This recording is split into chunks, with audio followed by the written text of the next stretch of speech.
The SNP accused of ramping up for another referendum this year, and they're certainly making no secret of their plans to prepare for it. Going to bring you all the very latest in this video, guys, but as ever, please start off by hitting the subscribe button and the bell and give this video a big thumbs up. We'd really appreciate that as I bring you all the very latest. Now, let's firstly look at this Telegraph story. The SNP certainly making no secret of their ramping up here. SNP unveils independence task force to ramp up separation campaign.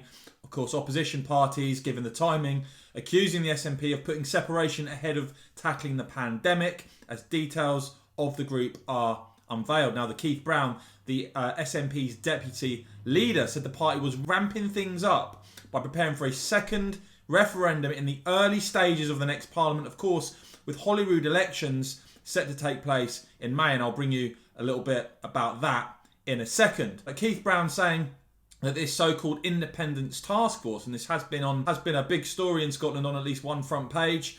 Keith Brown quoted as saying, "Our independence task force at SNP headquarters will be welcomed by party members and grassroots yes activists." Now, the leader of the Scottish Conservatives, Douglas Ross, has hit back at this, saying the SNP's shameless push for another referendum this year would wreck our recovery from the pandemic. We need to focus on building up Scotland, not breaking up our country. And there was also this story in Scotland recently from Daily Record. Scottish independence referendum in 2021 is official position of SNP, claim the Tories. This is off the back of a senior SNP minister telling a foreign diplomat the second referendum could be held in 2021. As for, of course, those elections scheduled for May at the moment, and of course, we wait and see if they actually take place or if they're delayed. But in terms of the Scottish Parliament, just to give context of where we are, Britain Elects recently had a polls-based forecast of the projected MSPs elected to the Scottish Parliament given current polling. And just look at this. This shows you the task ahead. The SNP currently on course for 72 MSPs, a gain of 9 from 2016.